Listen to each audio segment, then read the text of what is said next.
Sure. This was actually an announcement that Ford made yesterday, Hmm. and they're calling it their Model T moment. Okay. So their idea is we've basically been building cars the same since the Model T came out. Okay. You have your long production line, you have individual people doing one very simple thing over and over and over again. But that's really good for what's existing. They want to look towards the future with electric vehicles and trying to retrofit, saying, well, this is how we make it.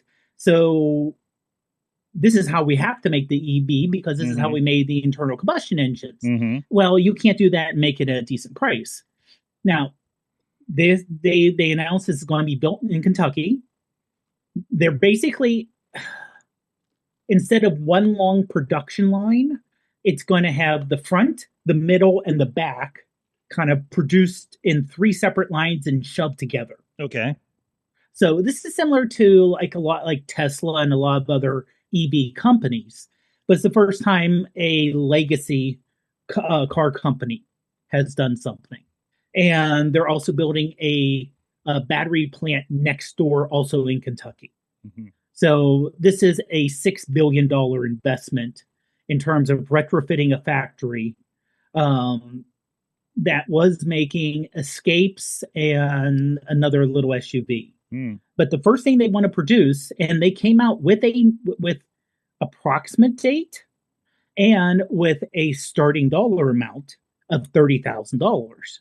Which would be crazy for an EV truck like this, right? Exactly. And now it's a So, small truck. mhm. It's around the size of a Maverick, Okay, so I'm which is very, your car. which is my Yeah. car. Yes, we Right. just we Which just we which just we just stuffed four people into going to Cleveland this past weekend. right, So right. I we're mean, it's very capable, you oh know. no, that's the thing. And this is something saw someone on TikTok mention was you look at pickup trucks from the 70s and 80s, or Hmm. even early 90s. They were much smaller. The Hmm. beds were the same size as they are now. Right, The overall truck was a lot smaller. You right. look at a modern pickup truck, it is mammoth.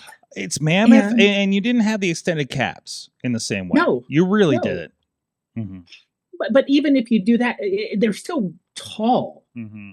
I mean, I when I first started to date Ruth 20 years ago, her dad had a Chevy Silverado from like the late 90s. Hmm.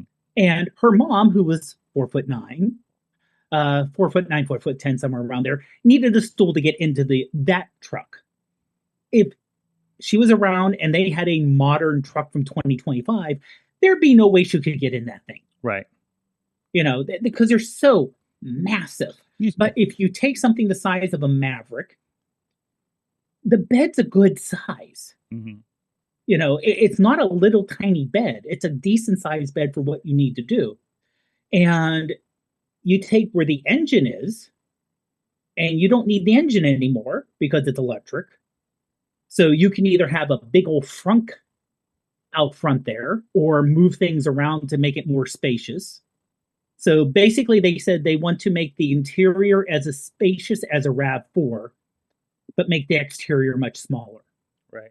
And again, if you could do it for 30,000, so yeah, this thing is not going to be able to go 350, 400 miles between charges. You're going to have to charge, it'll go, let's say, 220 miles, 200 miles between charges. But how many people drive more than 200 miles at a time? Right.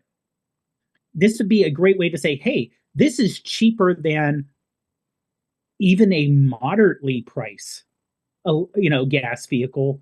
And by the way, you can charge it at home.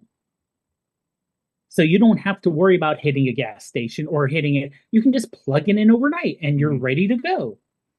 Awesome. So it's something where, and just because of government forces and changes with the tax structure for electric vehicles, Hmm.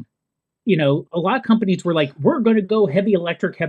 And then they put on the brakes and did a major reverse. There was a really at least for the U.S. market. kind of regardless of what's happening with the brakes and everything. I thought there was a really good discussion. I recently had gone over the when we do auto drive challenges, usually a fellow from General Motors. I keep forgetting his name and position, but I know he's a pretty big person out there that's kind of oversees what's going on with the auto drive situation, right? And he talked about customer experience and what the customers want. So I think the desire for these EVs is there, and as long as that's there, they're going to keep pushing.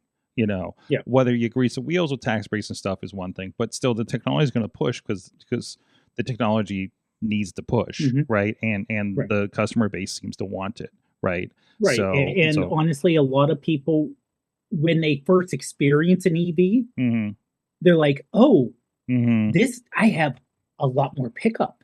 Yeah. I have a lot more movement, and it drives nice, and I don't have to worry about this. Oh, I never thought of that. And even if you do a half step, like I feel like my Maverick being an EV, it doesn't feel fully like a golf cart like a Tesla did, but there's definitely a different feel to it.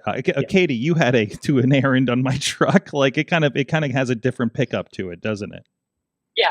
It doesn't feel like you're driving like a traditional pickup truck. Yeah. So it feels a little zoomier. It is like a 6-cylinder. Yeah. I don't know if that makes much of a difference, maybe just because I've been used to the 4-cylinder Escape I've had for almost a decade here, but it definitely feels nice, and it feels like I'm not gonna... I don't want to overcorrect and be one of those people, but it is a 4-cylinder as far as I know. Which one?